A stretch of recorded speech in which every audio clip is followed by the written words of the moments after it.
તો હવે આજથી આપણો જે ટૉપિક જે છે એ અત્યંત મહત્ત્વનો છે.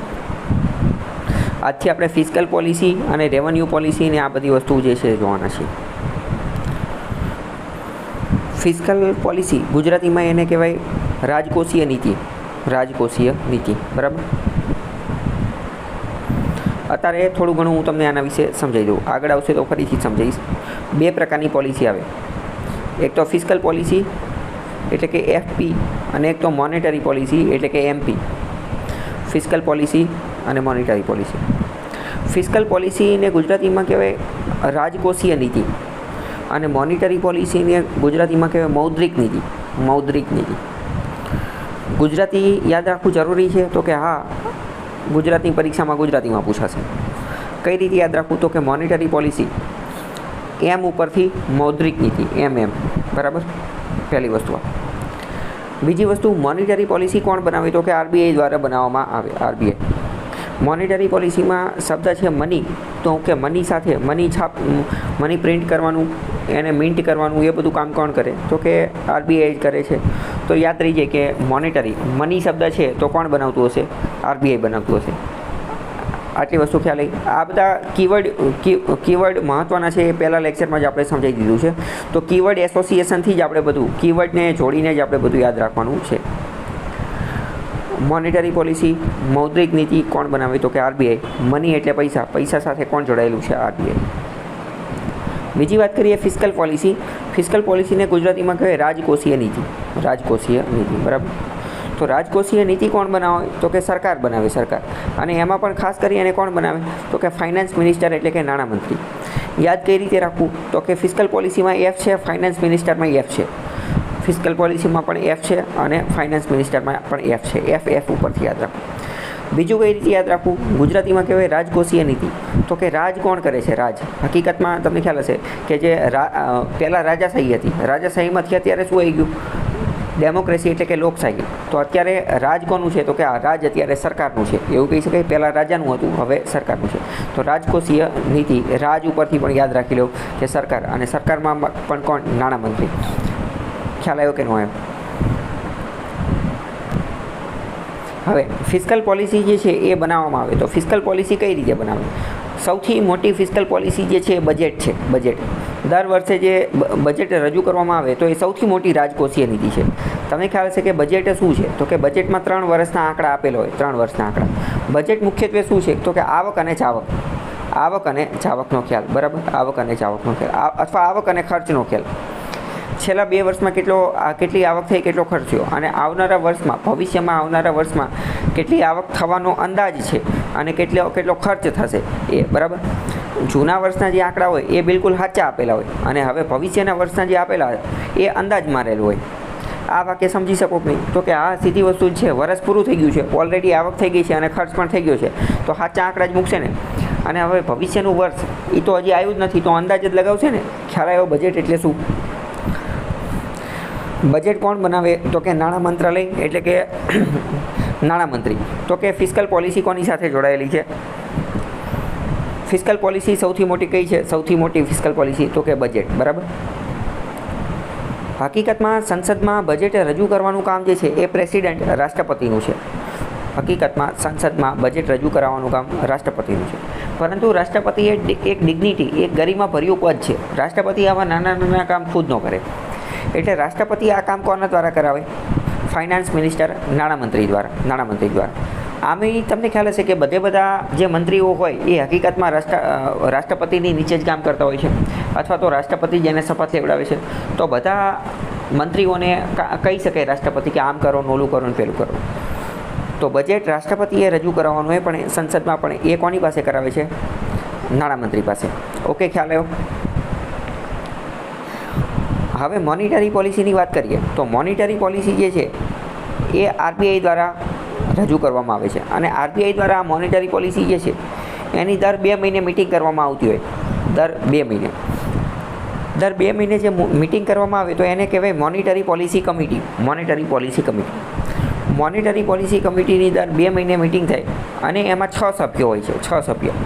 3 સરકાર દ્વારા નોમિનેટ કરેલા સભ્ય અને 3 જે છે એ આરબીઆઈના સભ્ય, બરાબર. ફરીથી આખી વસ્તુ સમજાવી દઉં. એક આવે ફિસ્કલ પોલિસી એફપી, બીજી આવે મોનિટરી પોલિસી એટલે કે એમપી. ફિસ્કલ પોલિસીને ગુજરાતીમાં કહેવાય રાજકોષીય નીતિ, જે ફાઇનાન્સ મિનિસ્ટર નાણામંત્રી દ્વારા બનાવવામાં આવે. એફ ઉપરથી યાદ રાખી શકો અને રાજ ઉપરથી યાદ રાખી શકો. રાજ ઉપરથી સૌથી મોટી ફિસ્કલ પોલિસી કઈ છે? તો કે બજેટ એ સૌથી મોટી ફિસ્કલ પોલિસી છે. એમપી મોનિટરી પોલિસી મૌદ્રિક નીતિ કોણ બનાવે? તો કે મની ઉપરથી બનાવે આરબીઆઈ. અને એની મિટિંગ ક્યારે થાય? તો કે દર 2 મહિને થાય. દર 2 મહિને મોનિટરી પોલિસી કમિટીની મિટિંગ થતી હોય છે. બરાબર, આટલી વસ્તુ ખ્યાલ આવી. આગળ જોઈએ. આગળ છે રેવન્યુ. રેવન્યુને ગુજરાતીમાં કહેવાય મહેસૂલ. રેવન્યુને ગુજરાતીમાં કહેવાય મહેસૂલ, અથવા તો રેવન્યુ એટલે કે રોજબરોજનું, જે રોજબરોજનું હોય એ આર ઉપરથી. ચલો આગળ પ્રશ્ન શું છે કે નાણામંત્રી બજેટ રજૂ કરે છે તો બજેટની સાથે પાર્લામેન્ટે સંસદની અંદર બીજા પણ અમુક ડોક્યુમેન્ટ રજૂ કરે છે, જેમાં એનું એક ડોક્યુમેન્ટ છે the macro economic framework statement. તો આજે મેક્રો ઇકોનોમિક ફ્રેમવર્ક સ્ટેટમેન્ટ જે છે એ શા માટે રજૂ કરવામાં આવે છે? તો આજે મેક્રો ઇકોનોમિક ફ્રેમવર્ક સ્ટેટમેન્ટ જે છે એ FRBM એક્ટ જે છે એની અંદર એવી જોગવાઈ છે, એની અંદર એવું ફરજિયાત કીધેલું છે કે બજેટ રજૂ કરો ત્યારે સાથે સાથે મેક્રો ઇકોનોમિક ફ્રેમવર્ક સ્ટેટમેન્ટ જે છે એ રજૂ કરી દેજો. એટલે કે FRBM એક્ટ એની જોગવાઈ, એના પ્રોવિઝનને ફૂલફિલ કરવા માટે એને અનુરૂપ જે છે આ રજૂ કરવામાં આવે છે. આટલી વસ્તુ ખ્યાલ આવી.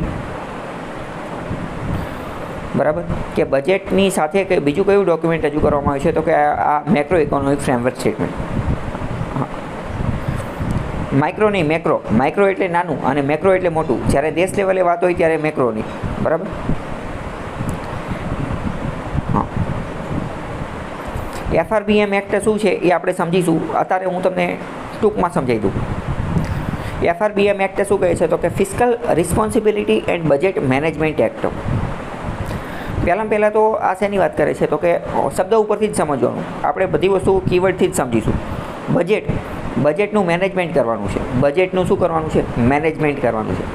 બજેટ જે બનાવવાનું છે એ મેનેજમેન્ટ કરી અને બનાવવાનું છે. અને એટલે જ તો FRBM એક્ટ અંતર્ગત બજેટની સાથે ત્યાં મેક્રો ઇકોનોમિક ફ્રેમવર્ક સ્ટેટમેન્ટ જે છે એ લગાવવાની વાત કરેલી છે.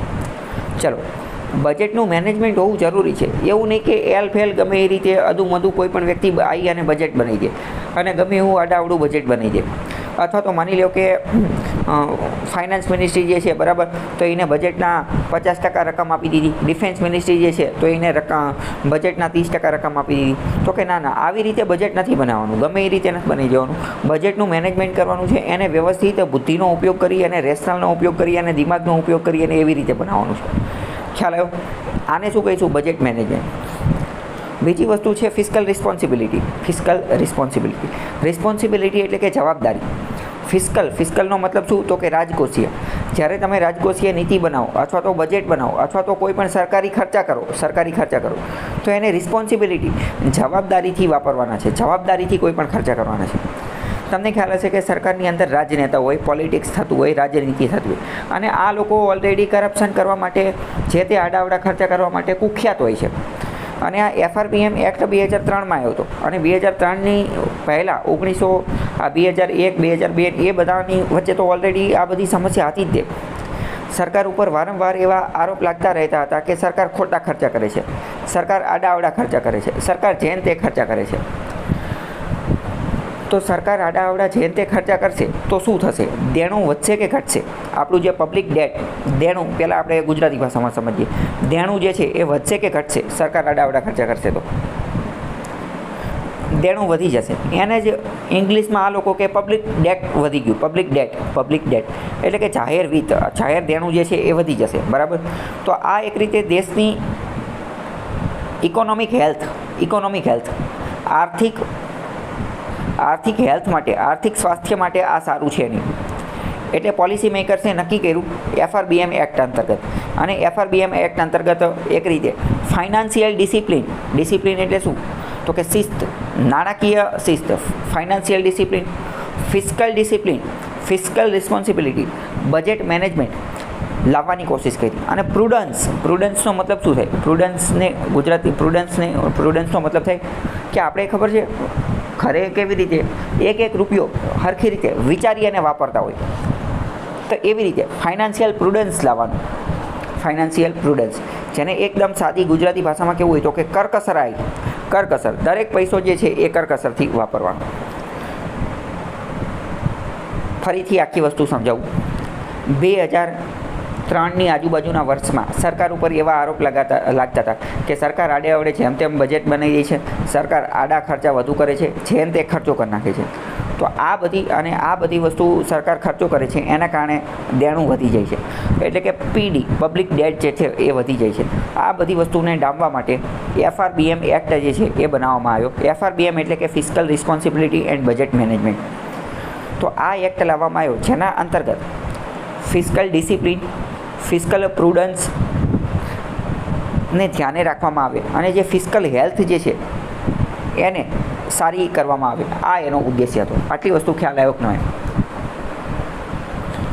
હવે મેં જેટલા પણ કીવર્ડ કીધા એ બધા કીવર્ડ મહત્ત્વના છે. એ બધા કીવર્ડની આજુબાજુથી જ આપણે પ્રશ્ન સોલ્વ કરશું. તમારે જો લખવા હોય તો લખી નાખો. FRBM એક્ટ સાથે જોડાયેલા કીવર્ડ કયા? તો કે એક તો ફિસ્કલ રિસ્પોન્સિબિલિટી, ઇકોનોમિક હેલ્થ અને પ્રુડન્સ.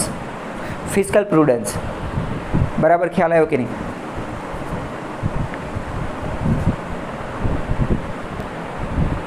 આ બધા કીવર્ડ થકી જ આપણે આગળ વધશું. ચલો હવે સોલ્યુશન આપેલું છે કે દર વર્ષે જે છે એ મેક્રો ઇકોનોમિક ફ્રેમવર્ક સ્ટેટમેન્ટ. તો આ FRBM એક્ટ હતો 2003નો. એની અંદર એવું લખી નાખ્યું કે સરકાર જે છે એ અલગ અલગ ખોટ જે દેણું જે છે પબ્લિક ડેટ એ ઘટાડવાની કોશિશ કરશે. બોરોઈંગ જે છે એ ઘટાડવાની કોશિશ કરશે. સરકારની અલગ અલગ ખાધ છે, પ્રાઇમરી ડેફિસિટ, ફિસ્કલ ડેફિસિટ, એ બધી ઘટાડવાની કોશિશ કરશે. હવે પ્રાઇમરી ડેફિસિટ અને ફિસ્કલ ડેફિસિટ વિશે ઓલરેડી જે મેં તમને વિડીયો જોવાનું કીધું હતો એની અંદર થોડી ઘણી વાત થઈ ગઈ છે, બરાબર. બીજી વધારાની વાત અહીંયા કરશું. તો કે અને આ મેક્રો ઇકોનોમિક ફ્રેમવર્ક સ્ટેટમેન્ટ જે છે એ રજૂ કરવામાં આવશે નાણામંત્રી દ્વારા સંસદની અંદર બજેટની સાથે. અને આ ફરજિયાત છે કે મરજિયાત છે? તો કે આ FRBM એક્ટની સેક્શન 3 અનુસાર ફરજિયાત છે. આની અંદર શું આપેલું હોય તો કે ઓવરવ્યૂ ઓફ ધ ઇકોનોમી. આમે ત્યાં સમજો કે આ મેક્રો ઇકોનોમિક ફ્રેમવર્ક છે. તો મેક્રોનો મતલબ શું? તો કે આખા દેશની અંદર ઇકોનોમીનું ફ્રેમવર્ક કેવું છે એની આછી પાતળી માહિતી જે છે આપેલી હોય એના વિશે બધી માહિતી આપેલી હોય. મુખ્યત્વે આની અંદર શું આપેલું હોય તો કે એસેસમેન્ટ, મૂલ્યાંકન કરેલું હોય GDP ગ્રોથનું, ફિસ્કલ બેલેન્સનો મતલબ શું? તો કે રાજકોષીય રીતે બેલેન્સ કેટલું રહેલું છે સેન્ટ્રલ ગવર્મેન્ટ પાસે અને એક્સટર્નલ સેક્ટર પાસે. ખ્યાલ આવ્યો? ચલો હવે આપણે આ FRBM એક્ટ જે છે એને આપણે ડિટેલમાં સમજીએ કે ફિસ્કલ ડેફિસિટ. પહેલાં આપણે એ સમજીએ કે ફિસ્કલ ડેફિસિટ એટલે શું. ફિસ્કલ ડેફિસિટ એટલે શું એ ખ્યાલ છે પહેલાં તમને? બરાબર, સરસ, સાચી વાત છે. ફિસ્કલ ડેફિસિટ રાજકોષીય ખાધ. રાજકોષીય ખાધ આપણે ઓલરેડી ડિસ્કસ કરી ચૂક્યા છીએ કે સરકારની આવક માઇનસ ખર્ચ. તો આવક ઓછી હશે, ખર્ચ વધુ હશે, એટલે ટૂંકમાં સરકારને જે ખોટ થતી હશે, સરકારને જે ખોટ થતી હશે એ ઓલા વિડીયોમાં મેં સમજાવેલું છે. ચલો હવે બીજો શબ્દ ફિસ્કલ ડેફિસિટ. શું ફિસ્કલ ડેફિસિટને હું બોરોઈંગ કહી શકું? Fiscal deficit is equal to borrowing, આવું કહી શકાય કે ન કહી શકાય? ચલો ફિસ્કલ ડેફિસિટ જે છે એને બોરોઈંગ કહી જ શકાશે. Fiscal deficit is equal to borrowing. કેમ? કારણ કે ફિસ્કલ ડેફિસિટનો મતલબ શું કે આપણી ખોટ કેટલી છે. ખોટનો મતલબ આપણી આવક ઓછી છે અને ખર્ચો વધુ છે. તો જે વધારાનો ખર્ચો હશે એ વધારાનો ડિફરન્સ, વધારાના તફાવતને જ આપણે ફિસ્કલ ડેફિસિટ કહીશું. તો એ વધારાનો ખર્ચો પૂરો પાડવા માટે આપણે બોરોઈંગ કરવું પડશે કે નહીં? તો એ બોરો કેટલું કરશું? જેટલો વધારું હશે, જેટલી ફિસ્કલ ડેફિસિટ હશે એ જ કરશું ને, બરાબર. તો બંને સરખું જ હશે. યાદ રહે તો ઠીક છે. ગોખવું હોય તો શું યાદ રાખવાનું કે fiscal deficit is equal to borrowing. FD બરાબર B. બરાબર. કારણ કે જેટલું બોરો કરશું, જેટલી ફિસ્કલ ડેફિસિટ હશે એટલું જ બોરો કરશું ને વધારે બોરો કરીને શું કરશું? ચલો અત્યારે 2024-25ના વર્ષની અંદર ઇન્ટરિમ બજેટ જ્યારે આવેલું હતું, ફૂલ બજેટ નહીં, ઇન્ટરિમ બજેટ જ્યારે આવેલું હતું ત્યારે ભારત સરકારે એવું કીધું હતું કે ફિસ્કલ ડેફિસિટ જે છે એ GDPના 5%, 5.1% જે છે એ રાખવાનું છે. 5.1% રાખવાનું છે. ફિસ્કલ ડેફિસિટ શું એ આપણે ઓલરેડી સમજી ચૂક્યા.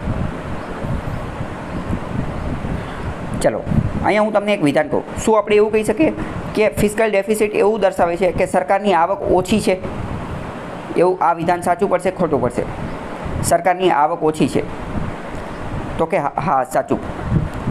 કારણ કે આવક ઓછી હશે તો ડેફિસિટ એટલે કે ખાધની પરિસ્થિતિ, ખોટની પરિસ્થિતિ સર્જાશે ને, બરાબર. તો પહેલું વિધાન સાચું છે. તો હવે જો નીચે અબાઉટમાં આપેલું છે, fiscal deficit refers to shortfall in governance revenue compare to its expenditure. પહેલું વિધાન સમજી શકો કે સરકારના ખર્ચ કરતાં આવક ઓછી છે અને ખર્ચ વધુ છે. પહેલું વિધાન સાચું, ખ્યાલ આવી ગયો. બીજું, જ્યારે સરકારનો ખર્ચ આવક કરતાં વધી જાય છે ત્યારે સરકારે પૈસા બોરો કરવા પડે છે, ઉધાર લેવા પડે છે એના ડેફિસિટને ફંડ કરવા માટે. તો હવે સરકારનું જે ડેફિસિટ એને ફંડ કરવા માટે સરકારે શું કરવું પડશે? પૈસા ઉધાર લેવા પડશે. તો આની માટે સરકાર શું કરી શકે? સરકાર પૈસા ઉધાર લઈ શકે, અથવા તો ટેક્સ વધારી શકે, અથવા તો ગમે એ રીતે સરકાર પોતાનું રેવન્યુ, મહેસૂલ, પોતાની આવક જે છે એ વધારવાની કોશિશ કરશે. આની માટે સરકાર જે છે એ ટેક્સ વધારી શકે, અથવા બોરો કરી શકે, ઉધાર લઈ શકે. આ બધી વસ્તુ જે છે એ કરી શકે. આ વિધાન ખબર પડી કે ન પડી? હવે ફિસ્કલ ડેફિસિટ જેવો જ એક બીજો શબ્દ આવે, ફિસ્કલ સરપ્લસ એટલે વધારાનું. તો ફિસ્કલ સરપ્લસની અંદર શું હોય? તો કે ફિસ્કલ સરપ્લસની અંદર એવું હોય કે સરકારનું રેવન્યુ, આવક વધુ હોય એના એક્સપેન્ડિચર, એના ખર્ચા કરતાં. આને કહેવાય ફિસ્કલ સરપ્લસ. આ શબ્દ ખબર પડી? કીવર્ડના આધારે જ આપણે સમજવાનું છે. તો મુખ્યત્વે તો મોટે ભાગે તો બજેટમાં આવું થતું ન હોય, કોઈ પણ દેશ પાસે આવું થતું ન હોય, પણ તોય તે શબ્દ છે ફિસ્કલ સરપ્લસ, કે જેમાં આવક વધુ હોય ખર્ચા કરતાં. ઓકે, ખ્યાલ આવ્યો?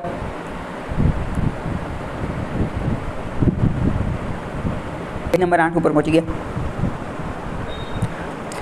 ફોર્મ્યુલા સૂત્ર આપેલું છે કે ફિસ્કલ ડેફિસિટ બરાબર total expenditure minus total receipt. કુલ ખર્ચ માંથી કુલ આવક બાદ કરવાની. રિસીટ એટલે આવક, એક્સક્લુડિંગ બોરોઈંગ, અને એમાંથી એક્સક્લુડિંગ બોરોઈંગ જે છે એ બાદ કરી નાખવાની. આ ફોર્મ્યુલા, આ સૂત્ર સાચું છે ખોટું છે? સાચું છે ખોટું છે? સાચું છે, બરાબર. હા, અને આ સૂત્ર સમજી શકો છો, ઓલરેડી આપણે જે ગયો વિડીયોમાં જોઈ લીધું છે, બરાબર. બીજું આનું જેવું આવે રેવન્યુ ડેફિસિટ. રેવન્યુ ડેફિસિટ એટલે કે રાજકોષીય ખાત. જો સૌથી મોટું કોણ છે? સૌથી મોટું છે ફિસ્કલ ડેફિસિટ. ફિસ્કલ શબ્દ છે એટલે કે રાજકોષીય, બજેટની અંદર જે ખોટ આવી હોય એ, બજેટમાં જે ખોટ હોય એને કહેવાય ફિસ્કલ ડેફિસિટ, જે નાણામંત્રીએ જે બનાવેલી હોય.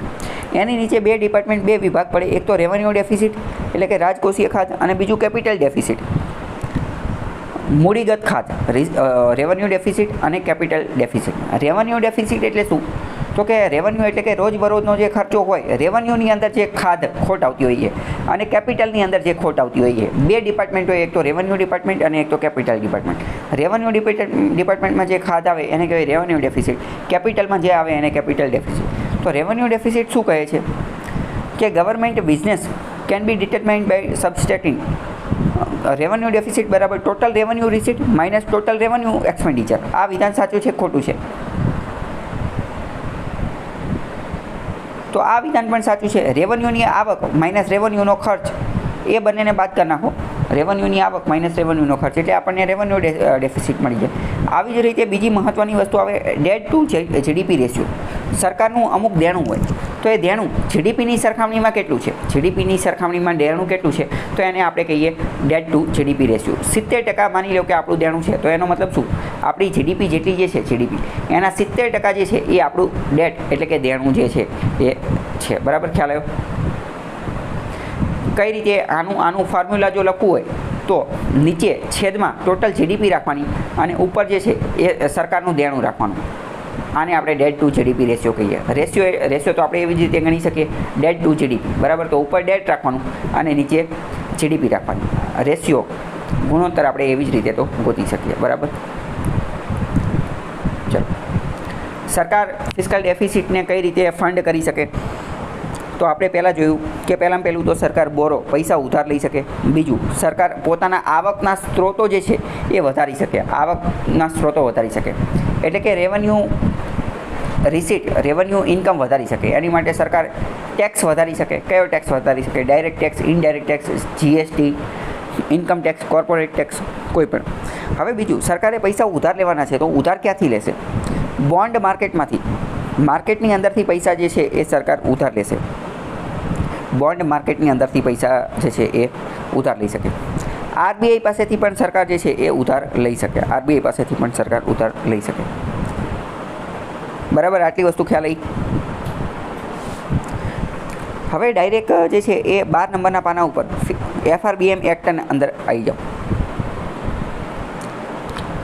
Fiscal responsibility and budget management framework. FRBM act શબ્દ ઉપરથી શું ખબર પડે છે? ગમે ત્યારે તમે FRBM એક્ટ વાંચો, FRBM શબ્દ વાંચો, તમારા મગજમાં મહત્ત્વના આપણે જે કીધા એ કીવર્ડ આવવા જોઈએ. કયા કીવર્ડ? તો કે ઇકોનોમિક હેલ્થને મજબૂત કરવા માટે. અને બીજું most IMP keyword fiscal discipline. Discipline રાખવાની છે, શિસ્ત રાખવાની છે. પૈસા વાપરવાની અંદર શું રાખવાની છે? શિસ્ત રાખવાની છે. અને એ કઈ રીતે આવશે? તો કે FP દ્વારા, ફિસ્કલ પ્રુડન્સ દ્વારા અલગ અલગ કરકસરને એ બધું કરીને. તો કે ઇકોનોમિક હેલ્થ, ફિસ્કલ ડિસિપ્લિન અને ફિસ્કલ પ્રુડન્સ 3 મહત્ત્વના કીવર્ડ હતા. તો 2013માં economic health EH, fiscal discipline FD અને ફિસ્કલ પ્રુડન્સ FP.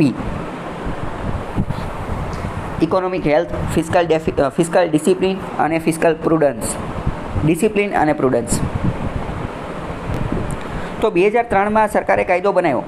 તો સરકારે નક્કી કર્યું કે આપણે આના અંતર્ગત જે ડેટ ટુ GDP રેશિયો જે છે એ 2024-25 સુધીમાં 60% સુધી લઈ દઈશું. 60% સુધી લઈ જઈશું. ડેટ ટુ GDP રેશિયો જે છે એ કેટલો લઈ દઈશું? તો કે 60% સુધી. હા, આ મહત્ત્વનો કીવર્ડ થઈ ગયો. પરીક્ષામાં ડાયરેક્ટ પૂછી શકશે. આ ટાર્ગેટ આપણે અચીવ કરી શક્યા નથી. હવે ચલો, અહીંયા હું તમને બીજો સવાલ પૂછું. સરકાર ઉપર ઘણું બધું પ્રેશર હતું એટલે એમને FRBM એક્ટ ચલાવ્યા અને આ બધું કામ ધંધો ને એ બધું કર્યું અને 60% સુધી જે છે એ ડેટ ટુ GDP રેશિયો રાખવાની કોશિશ કરી. કોઈ પણ સરકાર હશે એનો મુખ્ય ઉદ્દેશ્ય શું હશે? તો કે ડેવલપમેન્ટ, વિકાસ કરવા માટેનું. બરાબર. અને ડેવલપમેન્ટ કરવા માટે એને વધુને વધુ પૈસા જોશે, અથવા તો પોતાના ખુદની જેબ ભરવા માટે પણ પૈસા જોશે. આવું કહેવાતું હોય છે કે નેતાઓ મોટે ભાગે કરપ્શન ને એવું બધું કરતા હોય. તો આવું બધું કરવા માટે એને તો સરકાર જે છે એનો મુખ્ય ઉદ્દેશ્ય શું હશે? વધુને વધુ ખર્ચ કરવાનો ઉદ્દેશ્ય હશે કે નહીં હોય? આટલું વિચારી કહો. બરાબર. તો કે સરકાર તો એવું જ ઈચ્છે ને કે વધુને વધુ ખર્ચ કરો. અને આમે તે સરકારને વારંવાર વિરોધ પક્ષ લોકો પ્રશ્નો પૂછશે કે વિકાસ કેમ નથી થતો, અથવા તો ગરીબની સ્થિતિ કેમ ખરાબ છે, મહિલાઓની સ્થિતિ કેમ ખરાબ છે, વધુને વધુ ખેડૂતો કેમ સ્યુસાઇડ કરી રહ્યા છે. તો આવી બધી વસ્તુને ડામવા માટે સરકારે અલગ અલગ સબસિડી આપવી પડશે, અલગ અલગ વિકાસની યોજનાઓ લાવવી પડશે, ગ્રાન્ટ આપવી પડશે. તો આ બધા માટે એને ખર્ચ તો વધુને વધુ કરવો જ પડશે. એટલે સરકારનો તો હંમેશા ઉદ્દેશ્ય એ જ હોય કે વધુ અને વધુ શું કરવામાં આવે? ખર્ચ કરવામાં આવે. એટલે ડેટ ટુ GDP રેશિયો 60% રાખી દીધો હતો, પણ એ હજી સુધી આપણે અચીવ કરી શક્યા નથી. એ વધી જ જતો હોય છે. બરાબર. પછી ફિસ્કલ રિવ્યૂ કમિટીને એ બધું બનાવેલું હતું. આ જે 60% જે ડેટ ટુ GDP રેશિયો રાખેલો હતો, તો એમાં પણ ભાગ પાડેલા હતા કે કેન્દ્ર સરકારનો 40% અને રાજ્ય સરકારનો 20%. 40-20નો ભાગ રાખેલો હતો કે કેન્દ્ર સરકારના 40% અને રાજ્ય સરકારના 20%. બરાબર. આટલી વસ્તુ ખ્યાલ આવ્યો કે ન આવ્યો? હવે તમે વિચારીને કહો કે આ જે ફિસ્કલ ડેફિસિટ થયું છે, ફિસ્કલ ડેફિસિટ થઈ ગયું, સરકારને ખોટ થઈ ગઈ, તો એના કારણે સરકાર માર્કેટમાંથી પૈસા ઉધાર લેશે. તો પૈસા જે છે એમાં વધારો થશે કે ઘટાડો થશે? અથવા તો માની લો કે સરકાર બોન્ડ થકી પૈસા ઉધાર લેશે, બોન્ડ થકી. તો આના કારણે બજારની અંદર પૈસા વધશે કે ઘટશે? તો આના કારણે માર્કેટની અંદર પૈસા વધારો થશે. પૈસા શું થશે? વધશે. અને પૈસામાં વધારો થશે તો ઇન્ફ્લેશન એટલે કે ભાવ વધારો પણ થશે. ઇન્ફ્લેશન એટલે કે ભાવ વધારો પણ થશે. હું એક વાક્ય બોલું છું. જ્યારે લોકોના હાથમાં પૈસા વધશે ત્યારે ઇન્ફ્લેશન, ભાવ વધારો પણ થશે. ત્યારે ઇન્ફ્લેશન પણ જોવા મળશે. આ વાત સાથે તમે સહમત છો? અથવા આ વાત પહેલાં તો તમે સમજી શકો છો? બરાબર. સરસ. Very good. રાઈટ. જો લોકો પાસે વધુને વધુ પૈસા આવી ગયા, જો માર્કેટમાં વધુને વધુ પૈસા આવી ગયા, તો ઇન્ફ્લેશન, ભાવ વધારો થશે જ નહીં. ઓબ્વિયસ વાત છે. કેમ? કારણ કે માની લો કે બધાને સરકારે 1-1 લાખ આપી દીધા, 1-1 લાખ ફ્રીમાં આપી દીધા, કોઈ પણ કામ ધંધો કર્યા વગર. તો શું થશે? કોઈ પણ વસ્તુ લેવાની હશે તો ડિમાન્ડ એન્ડ સપ્લાયનો રૂલ કામ કરશે.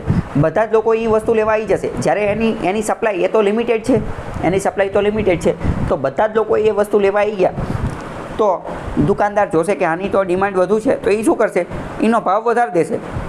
એનો ભાવ વધારશે તો આને તો આપણે ઇન્ફ્લેશન કહીશું કે નહીં કહીશું, બરાબર.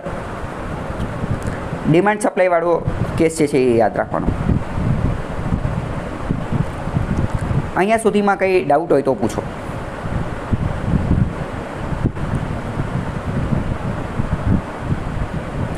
એક પ્રશ્ન આપેલો છે કે ફિસ્કલ ડેફિસિટ જે છે, ફિસ્કલ ડેફિસિટ એને કંટ્રોલ કરવાના મેજર તરીકે, એને કંટ્રોલ કરવાના પગલાં તરીકે સરકાર કયું કામ કરશે?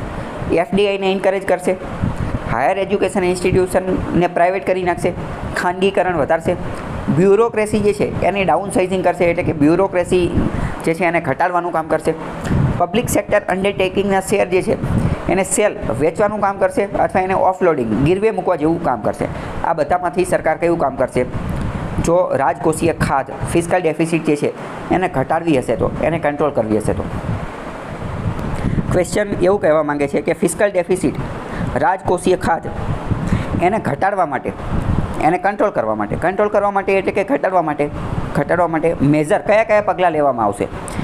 એફડીઆઈને એન્કરેજ કરવામાં આવશે, બીજું હાયર એજ્યુકેશન, શૈક્ષણિક સંસ્થાઓ જે છે એનું પ્રાઇવેટાઇઝેશન, એનું ખાનગીકરણ કરવામાં આવશે, ડાઉન સાઇઝિંગ ઓફ બ્યુરોક્રેસી જે છે એને ઘટાડવામાં આવશે, એની સંખ્યામાં ઘટાડો કરવામાં આવશે, એને ડાઉન સાઇઝ, અત્યારે એની સાઇઝ છે એની કરતાં ઘટાડવામાં આવશે. પબ્લિક સેક્ટર અંડરટેકિંગ, સરકારી કંપની જે છે એના શેર, એને સેલ વેચવામાં આવશે, એના શેર વેચી દેશે સરકાર, અથવા એને ઓફલોડિંગ, એને ગીરવે મૂકી દેશે. કઈ ટેકનિક વાપરવાની છે? 1 બાય 1 1 બાય 1 વાંચતું જવાનું. પહેલું સાચું છે તો સાચું કરો, ખોટું છે તો ખોટું કરો, બીજું સાચું છે તો સાચું કરો, ખોટું છે તો ખોટું કરો, ત્રીજું ચોથું સાચું ખોટું એ રીતે કરવાનું.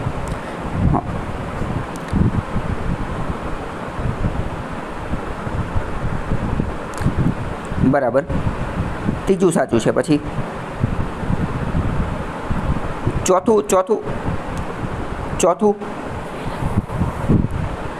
ચોથું પણ સાચું છે, બરાબર.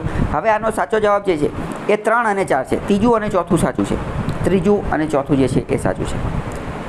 સમજો, પહેલું અને બીજું જે છે ને એ ખોટું છે, પહેલું અને બીજું જે છે એ ખોટું છે.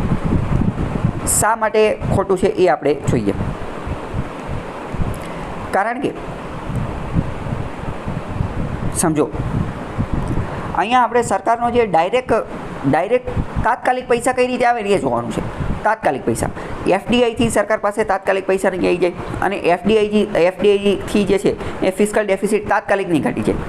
હાયર એજ્યુકેશન ઇન્સ્ટિટ્યુશનને પ્રાઇવેટ ખાનગી કરી નાખશે, બરાબર, હાલો ખાનગી કરી નાખ્યા, પણ એનો મતલબ એવો તો નથી કે સરકારી રહેશે જ નહીં. સરકારી એ રીતે થોડા ઘણા તો રહેશે જ, અને એનાથી તાત્કાલિક તો કંઈ આ ફિસ્કલ ડેફિસિટ ઘટી નહીં જાય, બરાબર.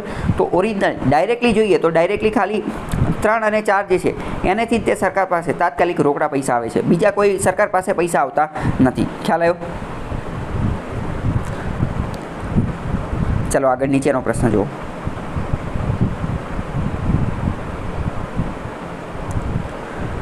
સરકારનું જે નીચેનામાંથી કઈ વસ્તુ જે છે એ કેપિટલ બજેટની અંદર, ભારત સરકારના કેપિટલ બજેટમાં કોનો સમાવેશ થાય છે? પહેલું, assets like road, building and machinery, આને બનાવવા માટે જે ખર્ચો કરવામાં આવે, સરકાર દ્વારા એસેટ્સ બનાવવા, રોડ, બિલ્ડિંગ અને મશીનરી જેવા એસેટ બનાવવા માટે ખર્ચો કરવામાં આવે એ. ફોરેન ગવર્મેન્ટ પાસેથી જે લોન મેળવવામાં આવે એ. Loans and advance granted to the state and union territory, રાજ્ય સરકાર અને કેન્દ્ર શાસિત પ્રદેશોને લોન આપવામાં આવે એ, અને ગ્રાન્ટ આપવામાં આવે એ. આ બધામાંથી કેપિટલ બજેટ જે છે, કેપિટલ બજેટ જેમાંથી કોનો સમાવેશ થાય છે? કેપિટલ બજેટમાં કોનો સમાવેશ થાય છે?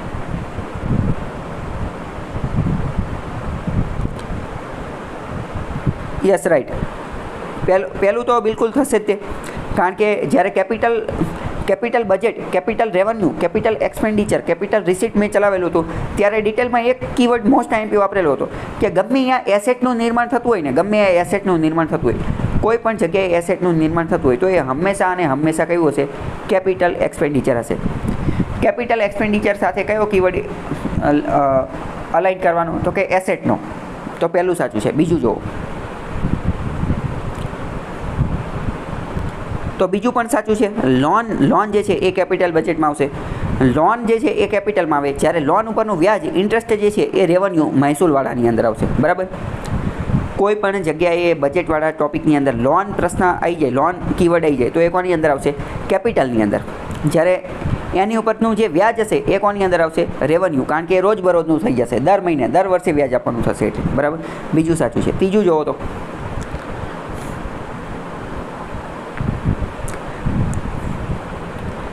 ત્રીજું પણ સાચું છે. જે લોન, અત્યારે તો કીધું લોનવાળી બધી વસ્તુ કેપિટલ બજેટની અંદર જ આવી જશે. રાજ્યને લોન આપશે કે તો એ બધી વસ્તુ જે છે એ કેપિટલ બજેટમાં આવી જશે. ખ્યાલ આવ્યો? ટેક્સ રેવન્યુ, જીડીપીના ટકા તરીકે ટેક્સ રેવન્યુ જે છે એ છેલ્લા થોડા દાયકાઓની અંદર વધેલો છે. સૌથી પહેલાં આપણે સમજો, એક કીવર્ડ આપણે સમજ્યા કે public debt to GDP ratio. Public debt to GDP ratio એટલે કે જીડીપીની સરખામણીમાં દેવું કેટલું છે એવું. એ જ રીતે બીજો એક કીવર્ડ આવે tax revenue as percentage of GDP. પહેલાં તો આ શબ્દ જે છે tax revenue as percentage of GDP, તમે તમારી જાતે વાંચી અને શું સમજી શકો? પહેલાં ટેક્સ રેવન્યુ એટલે શું? ટેક્સ એટલે કે કર, રેવન્યુ એટલે કે આવક અથવા મહેસૂલ, મહેસૂલી કર અથવા કર દ્વારા સરકારને જે આવક થઈ છે એ ટેક્સ રેવન્યુ એટલે કે કરની આવકો. આ કરની આવક જે છે, કરની આવક એ જીડીપીના કેટલા ટકા છે એવું કહેવામાં આવે છે. ટેક્સ રેવન્યુ અને જીડીપી આ બેની સરખામણી કરવામાં આવે છે. TR ટેક્સ રેવન્યુ અને જીડીપી, હકીકતમાં એ બંનેની સરખામણી, એ બંનેનો ગુણોત્તર પૂછે છે. આપણી જીડીપી કેટલી છે? તો કે 3 ટ્રિલિયન છે, 3 લાખ કરોડ. તો આ 3 ટ્રિલિયન જે છે એમાંથી ટેક્સ રેવન્યુ કેટલું છે? એમાંથી સરકારને ટેક્સ દ્વારા સરકારને કેટલા પૈસાની આવક થાય છે? Tax revenue as percentage of GDP. હવે આખો કીવર્ડ સમજાણો કે ન સમજાણો? Tax revenue as percentage of GDP, આ કીવર્ડ સમજાણો. ટેક્સ રેવન્યુ એટલે શું? તો કે રેવન્યુ એટલે કે મહેસૂલી આવક. સરકારની મહેસૂલી આવક કઈ છે? તો કે ટેક્સ દ્વારા જે મહેસૂલી આવક થાય એ. સૌથી પહેલાં સમજો, રેવન્યુ રિસીટ એટલે કે મહેસૂલી આવક. આ મહેસૂલી આવકની અંદર આપણે બે વસ્તુ જોઈ હતી, એક તો TR ટેક્સ રેવન્યુ અને NTR નોન ટેક્સ રેવન્યુ. આટલી વસ્તુ યાદ છે કે નથી યાદ? રેવન્યુ રિસીટ, મહેસૂલી આવક. મહેસૂલી આવકની અંદર બે વસ્તુ હતી, એક તો ટેક્સ રેવન્યુ અને એક તો non tax revenue. Tax revenue એટલે શું? તો કે સરકારને ટેક્સ દ્વારા જે આવક થાય એ, ટેક્સ દ્વારા જે આવક થાય એને ટેક્સ રેવન્યુ કહેવાય. એમાં મુખ્યત્વે કઈ? તો કે ડાયરેક્ટ ટેક્સ અને ઇનડાયરેક્ટ ટેક્સ. ડાયરેક્ટ ટેક્સની અંદર ઇન્કમ ટેક્સ, કોર્પોરેટ ટેક્સ એ બધો. ઇનડાયરેક્ટ ટેક્સની અંદર કસ્ટમ ડ્યુટી, પછી GST, આ બધા જે હતા એ. ખ્યાલ આવ્યો? સૌથી પહેલાં ટેક્સ રેવન્યુ કીવર્ડ સમજ્યા કે ન સમજ્યા? એકદમ દેશી ભાષામાં કેવું હોય તો ટેક્સ રેવન્યુ એટલે સરકારને ટેક્સ દ્વારા, કર દ્વારા જે કોઈ પણ આવક થાય છે એને ટેક્સ રેવન્યુ કહેવાય. ફરીથી કહું છું, સરકારને કર દ્વારા થતી આવક એને ટેક્સ રેવન્યુ કહેવામાં આવે છે. સમજાણું? હવે તો સરકારને આ જે આવક થાય છે એ જીડીપીના કેટલા ટકા છે? જીડીપીના કેટલા ટકા છે? બરાબર. જીડીપી આપણી 3 ટ્રિલિયન છે, 3 ટ્રિલિયન. તો આમાંથી માની લો કે 3 ટ્રિલિયન ટેક્સમાંથી જ મળતા હોય, 3 ટેક્સ રેવન્યુ જ હોય, તો આનો મતલબ શું થાય? એ જીડીપીના કેટલા ટકા છે? 100% છે. એ શું થાય? કે 100%. બરાબર. તો એમ કહે છે છેલ્લા થોડા સમયથી વધારો થયો છે. બીજું એવું કહે છે કે ફિસ્કલ ડેફિસિટ એ જીડીપીના ટકા સ્વરૂપે છેલ્લા થોડા દાયકાઓની અંદર વધારો થયો છે. બીજું વિધાન સાચું છે ખોટું છે? વિચારીને કહો. પહેલાં બીજું વિધાન જે છે એ આપણને પ્રાથમિક દ્રષ્ટિએ સાચું લાગે છે, પણ જો અહીંયા શું વાત કરેલી છે? લાસ્ટ ડિકેડ, છેલ્લા 10 વર્ષની વાત કરેલી છે. છેલ્લા 10 વર્ષની. મેં તમને આની પહેલાં ટેકનિક આપેલી છે કે ગમે ત્યારે આવવું હોય તો આવા વિધાન મોટે ભાગે ખોટા જ હોય. છેલ્લા 10 વર્ષની અંદર લગાતાર સ્ટેડીલી ઇન્ક્રીઝ, લગાતાર વધારો થયો એવું કહી જ ન શકાય. છેલ્લા 10 વર્ષની અંદર લગાતાર વધારો થયો એવું કહી ન શકાય. એટલે બંને વિધાન જે છે એ ખોટા છે. કારણ કે ક્યારેક વધારો થયો હોય, ક્યારેક ઘટાડો થયો હોય. કોવિડવાળા ઉદાહરણથી જ મેં તમને આ વસ્તુ સમજાવેલી હતી કે પહેલાં માની લો કે ફિસ્કલ ડેફિસિટ ઓછી હતી, પણ કોવિડ આવ્યો તો સરકારે ખૂબ જ વધુ પૈસા ઉધાર લેવા પડ્યા, તો ફિસ્કલ ડેફિસિટ લગાતાર વધી ગઈ. ખ્યાલ આવ્યો કે ન આવ્યો?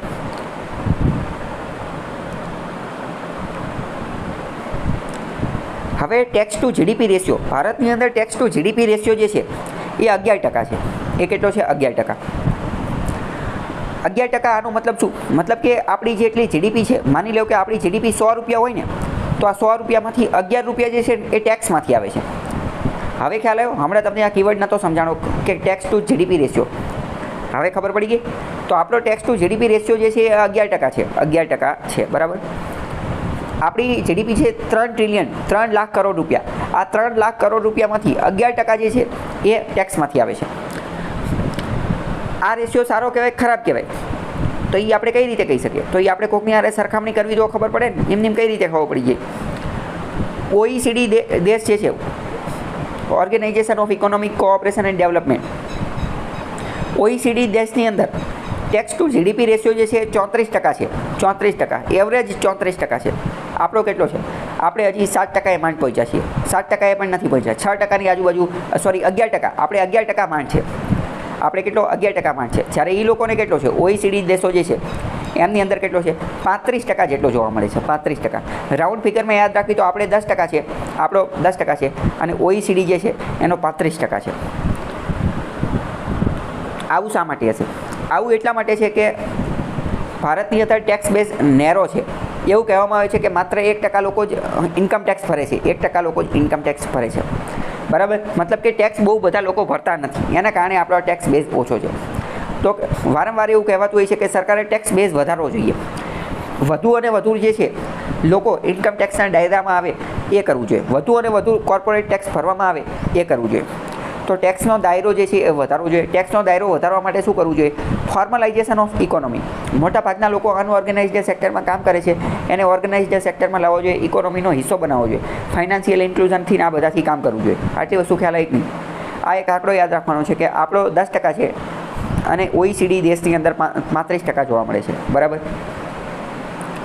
આગળનો પ્રશ્ન એવું કહે છે કે આમાંથી કઈ વસ્તુ છે કે જેની ઉપર GST લાગતો નથી? Goods and services tax. GST કોની ઉપર લાગતો નથી? સિરિયલ ગ્રેઇન્સ, ધાન્યના જે અનાજો હોય હલ્ડ કરેલા એટલે કે આપણે હસ્ક જે કહીએ ને, ચોખાની ભૂસકી, એને ગુજરાતીમાં કહેવાય ભૂસકી, બરાબર. સિરિયલ ગ્રેઇનની જે ભૂસકી હોય. ચિકન એગ્સ કુકડ, બનાવેલા ચિકન એગ જે છે, ઈંડા જેને કહીએ કે જે બનાવેલા હોય. ફિશ પ્રોસેસ્ડ, માછલીની પ્રોસેસ્ડ કરેલી ફિશ, પ્રોસેસ્ડ કરેલી ફિશ એટલે કે માછલી જે છે એની પ્રોસેસિંગ કરી નાખ્યું છે. અને કેન્ડનો મતલબ શું? બરફની અંદર એને રાખેલી હોય તો એને એક રીતે કેન્ડ કહેવાય. ઘણા દિવસો સુધી બરફમાં રાખેલી હોય. પ્રોસેસ્ડ એટલે ઘણા લાંબા સમય સુધી રહી શકે. એવું ન્યૂઝપેપર કે જેની અંદર એડવર્ટાઇઝિંગ મટીરિયલ આવેલું છે, એડવર્ટાઇઝિંગ મટીરિયલ આવેલું છે, તો આમાંથી જે છે એ GST કોની ઉપર લાગતો નથી એ તમારે કહેવાનું છે. કહી શકશો? તો આનો જવાબ આવશે 1, 2 and 4. 1, 2 and 4. Serial grains and હલ્ડ, જે સિરિયલ એટલે ધાન્ય, ગ્રેન એટલે કે અનાજ, અને હસ્ક એની ભૂસકી, એમાં નહીં લાગે. ચિકન એગ્સ કુકડ, જે બનાવેલા ઈંડા હશે એની ઉપર નહીં લાગે. અને ન્યૂઝપેપર કન્ટેનિંગ એડવર્ટાઇઝિંગ મટીરિયલ, આની અંદર નહીં લાગે. શા માટે? પહેલાં ચોથું જોઈએ. તો કે જો એડવર્ટાઇઝ જ્યારે એણે છાપેલી હશે તો એડવર્ટાઇઝિંગ ઉપર ઓલરેડી GST લગાવેલો જ છે. તો એડવર્ટાઇઝિંગ ઉપર GST લગાવેલો હોય તો ફરીથી ન્યૂઝપેપરમાં જ્યારે લાગશે તો એને ફરીથી તો ડબલ ટેક્સ થઈ જશે. ચિકન એગ્સ કુકડ, તો ચિકન એગ્સ ઉપર ઓલરેડી લાગેલો હશે તો કુકડ ચિકન એગ્સ ઉપર લાગશે નહીં, બરાબર. ખ્યાલ આવ્યો? તો અને આમે તે GST કાઉન્સિલ અમુક વાર પોતપોતાની રીતે નિર્ણય લેતી હોય છે. અમુક વાર ગમીને નાખી દે, અમુક વાર ગમીને કાઢી નાખે. તો અત્યારે યાદ રાખવાનું છે 1, 2 and 4, બરાબર.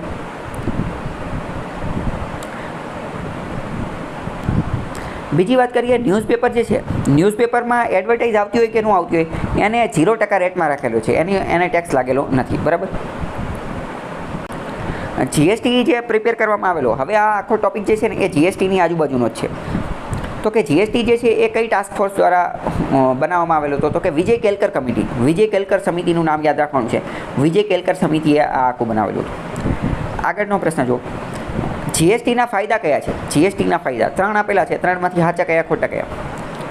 તો કે મલ્ટિપલ ટેક્સીસને રિપ્લેસ કરી નાખશે. અત્યારે જે મલ્ટિપલ ટેક્સીસ, એક કરતાં વધુ ટેક્સીસ જે છે એને GST રિપ્લેસ કરી નાખશે. Collected by multiple authority and will thus create a single tax market in the India. ભારતની અંદર સિંગલ ટેક્સ બનાવશે. Multiple taxes collected by multiple authority, એક અલગ ઓથોરિટી દ્વારા અલગ ટેક્સ જે છે એ ઉઘરાવવામાં આવતા હતા, એ બધાને રિપ્લેસ કરવાનું કામ GST કરશે. પહેલું એવું કહે છે. પહેલું સાચું પડશે, ખોટું પડશે? પહેલું જે છે એ સાચું પડશે. GSTનો મેઇન ઉદ્દેશ્ય જ આ છે, બરાબર. અને આમાં તે GST માટે શું કહેવામાં આવે છે? ONOT, one nation one tax, one nation one tax, one nation one tax, બરાબર. સરકાર વારંવાર આ વન નેશનવાળું છેલ્લા કેટલી ટાઈમથી જોવા મળતું છે કે one nation one tax, one nation one market, one nation one vote, બરાબર, વન નેશન વન વેલ્યુ. તો આવા કીવર્ડ જે છે એ યાદ રાખી લેવાના. વન વોટ વન વેલ્યુ, આ વન શબ્દ છે જે છે એ યાદ રાખી લેવાનો. તો જીએસટી સાથે તો કીવર્ડ જ જોડાયેલો છે વન નેશન વન ટેક્સ, બરાબર. તો આ કીવર્ડ યાદ રાખવાનું. મેં તમને કીવર્ડ એસોસિએશન કીધેલું હતું, તો ગમે ત્યારે જીએસટી આવે તો તમારા મગજમાં કીવર્ડ હોવો જોઈએ ONOT, one nation one tax, બરાબર. કીવર્ડ લખો હોય તો લખી નાખજો, પહેલું વાંચવું પડશે. બીજું, it will drastically reduce CAD, current account deficit જે છે, આપણું જે ચાલુ ખાતા ખોટ જે છે, ચાલુ ખાતા ખાત, એને ડ્રાસ્ટિકલી રિડ્યુસ કરી નાખશે, તાત્કાલિક ઘટાડી દેશે. And enable it to increase it forex, અને ફોરેન એક્સચેન્જ રિઝર્વ ફોરેક્સ વધારવામાં જીએસટી મહત્ત્વની ભૂમિકા અદા કરશે. બીજું સાચું છે ખોટું છે? બીજું વિધાન એવું કહે છે કે ઇટ વિલ ડ્રાસ્ટિકલી રિડ્યુસ, તાત્કાલિક ઘટાડી નાખશે. શું ઘટાડી નાખશે?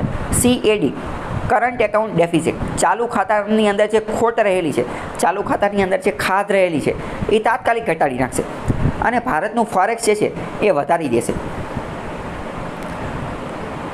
તો બીજું વિધાન જે છે એ ખોટું છે. પહેલાં તો ડ્રાસ્ટિક, તાત્કાલિકવાળું જે હોય ને એ બધું ખોટું છે.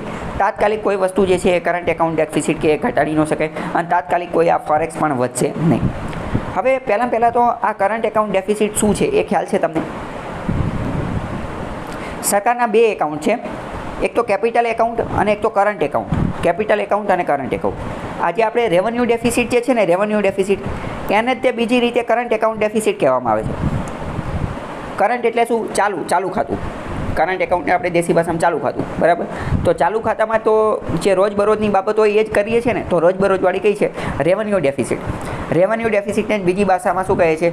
Current account deficit. આવી જ રીતે કેપિટલ ડેફિસિટ, તો કેપિટલ ડેફિસિટને તો કેપિટલ ડેફિસિટ જ કહે છે, બરાબર.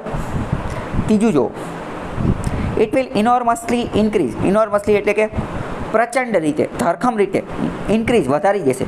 Growth and size of economy, ભારતની ઇકોનોમીને તાત્કાલિક વધારી દેશે. ઇનોર્મસલી, સિંહ ફાળો વધારી દેશે. અને આપણે ચાઇનાને પણ તાત્કાલિકમાં ઓવરટેક કરી લેશું. નજીકના ભવિષ્યમાં ચાઇનાને પણ ઓવરટેક કરી લેશું જીએસટીના કારણે. સાચી વાત કે ખોટી વાત? આવા વિધાન મુખ્યત્વે કેવા હોય છે?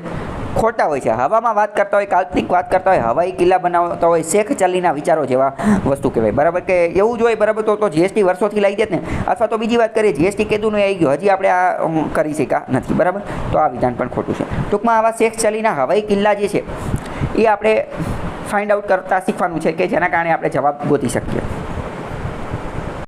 જીએસટી એ કઈ પ્રકારનો ટેક્સ છે? Direct tax. તો જીએસટી એ ઇનડાયરેક્ટ ટેક્સ છે. જીએસટીની બાબતે મહત્ત્વના કીવર્ડ યાદ રાખો. જીએસટી કેવો ટેક્સ છે? તો કે એક તો ઇનડાયરેક્ટ ટેક્સ છે, એક તો વન નેશન વન ટેક્સ છે. ભારતની અંદર જેટલા પણ આડાઅવળા ટેક્સ હતા એ મોટાભાગના ટેક્સને સબસ્યુમ કરવાનું કામ કરી લીધું છે. હવે વેટ જે છે એ લાગુ પડતો નથી. વેલ્યુ એડેડ ટેક્સ, વેટ લાગુ પડતો નથી. કેમ? કારણ કે વેટને સબસ્યુમ કરી દીધો છે જીએસટીની અંદર. બીજું, જીએસટી મલ્ટી સ્ટેજ ટેક્સ છે અને ડેસ્ટિનેશન બેઝડ ટેક્સ છે. મલ્ટી સ્ટેજ ટેક્સ એટલે શું? એટલે કે એક કરતાં વધુ જગ્યાએ લેવામાં આવે. રાજ્ય સ્તરે લેવામાં આવે, કેન્દ્ર સ્તરે પણ લેવામાં આવે, તો આને કહેવાય મલ્ટી સ્ટેજ. જીએસટીના 3 છે, બરાબર. SGST, CGST અને IGST. C એટલે કે સેન્ટ્રલ લેવલે લેવામાં આવે, S એટલે સ્ટેટ લેવલે લેવામાં આવે, અને I એટલે કે ઇન્ટિગ્રેટેડ, બંનેના જે મધ્યસ્થ સ્થાને લેવામાં આવે એ. અને ડેસ્ટિનેશન બેઝડનો મતલબ શું થાય?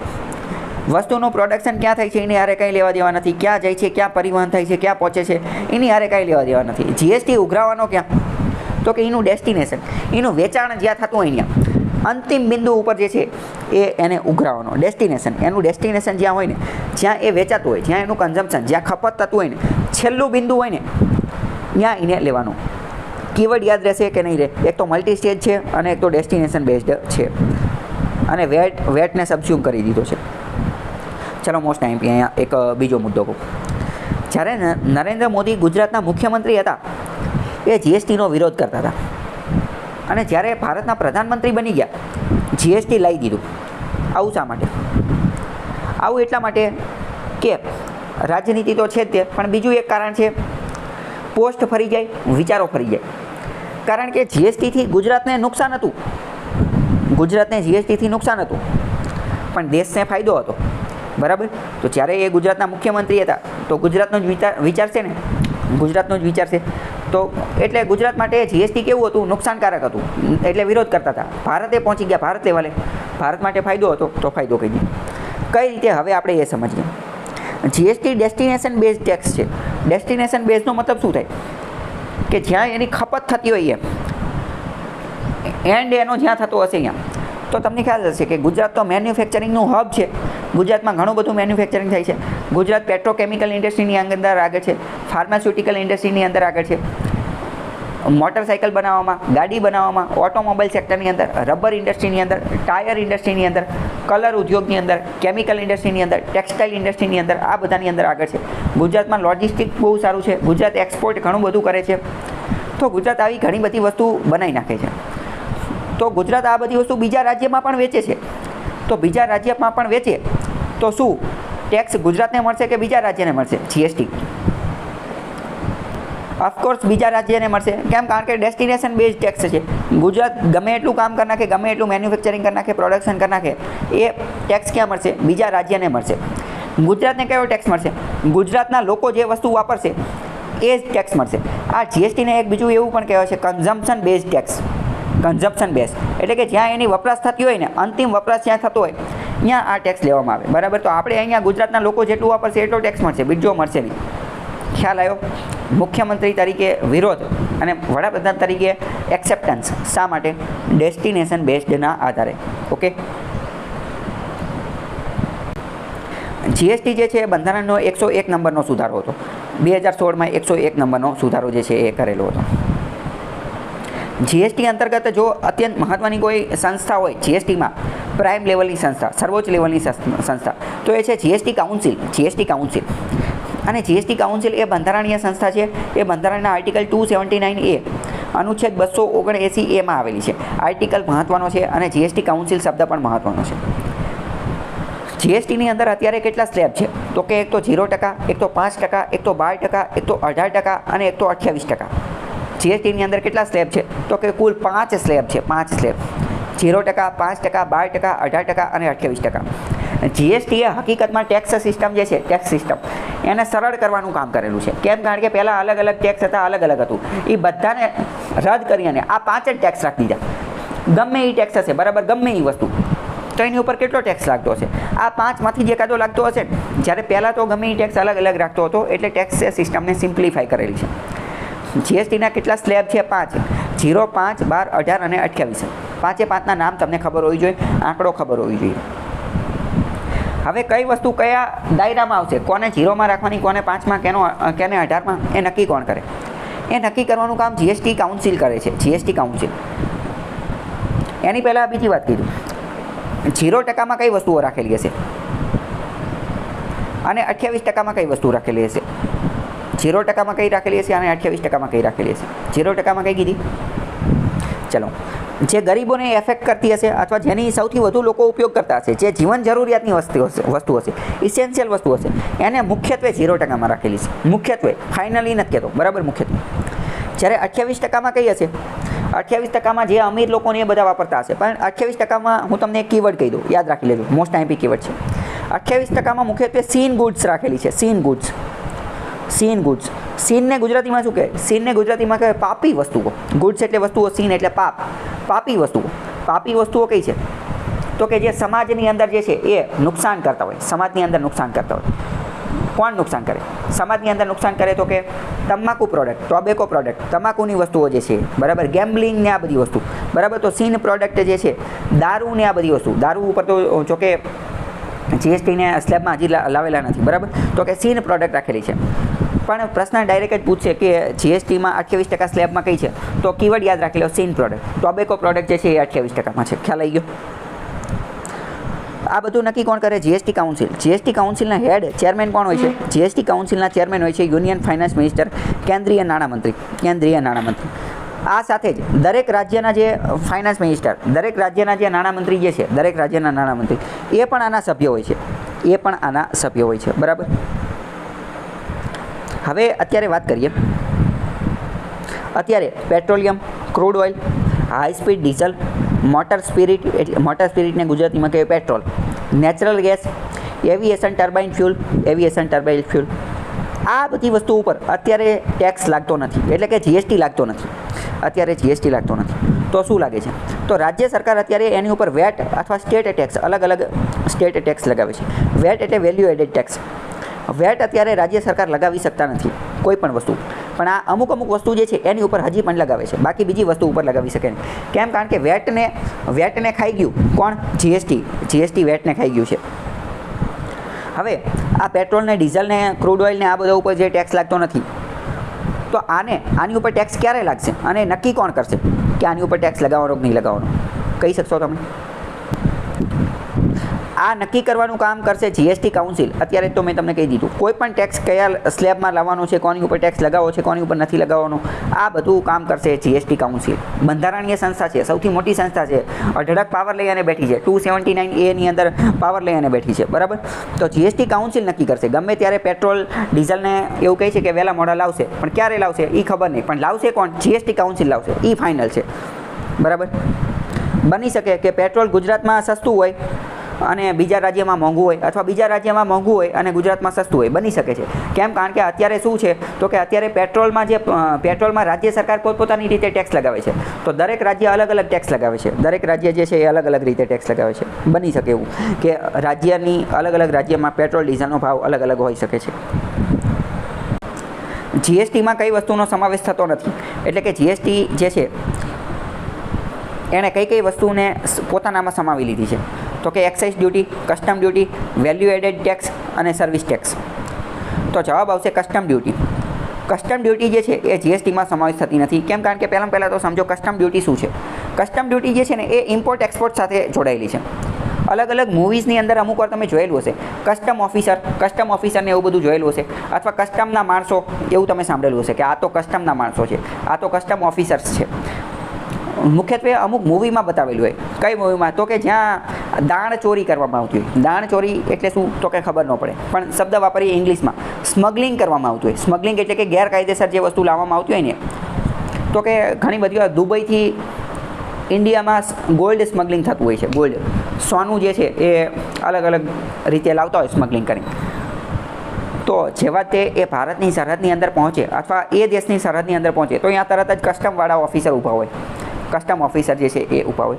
તો કસ્ટમ મુખ્યત્વે કોની સાથે? ઇમ્પોર્ટ એક્સપોર્ટ સાથે જોડાયેલું છે. કસ્ટમ શબ્દ સાથે મગજમાં ફિટ કરી નાખો, ઇમ્પોર્ટ એક્સપોર્ટ, બરાબર. તો એ જીએસટીમાં લાગુ પડતું નથી. બાકી વેટ તો જીએસટીમાં આવી ગયું, એ મેં તમને હમણાં જ સમજાવી દીધું. આ સાથે એક્સાઇઝ ડ્યુટી પણ એની અંદર આવી ગયું, અને સર્વિસ ટેક્સ એની અંદર આવી ગયો કે ન આવી ગયો? તો એ તો આવી ગયો ને. જીએસટીનું ફૂલ ફોર્મ ઇટસેલ્ફ એવું કહે છે, જીએસટીનું ફૂલ ફોર્મ જ એવું કહે છે કે ગુડ્સ એન્ડ સર્વિસ ટેક્સ. તો સર્વિસ ટેક્સ તો એની અંદર આવી ગયો છે. ખ્યાલ આવ્યો કે નહીં? આગળ જુઓ. કસ્ટમ એટલે કે tax impose on goods when they are transported across international border. આંતરરાષ્ટ્રીય સરહદોની અંદર વસ્તુઓ અને સેવાઓની વહેંચણી કરવામાં આવે ત્યારે એને ઉપર કસ્ટમ ટેક્સ લાગતો હોય છે. જીએસટીના દાયરામાંથી કઈ વસ્તુને બહાર રાખવામાં આવેલી છે? સોરી, જીએસટીમાં કઈ રાખેલી છે? જીએસટીમાં કઈ વસ્તુ રાખેલી છે? તો કે આલ્કોહોલ ફોર હ્યુમન કન્ઝમ્પશન.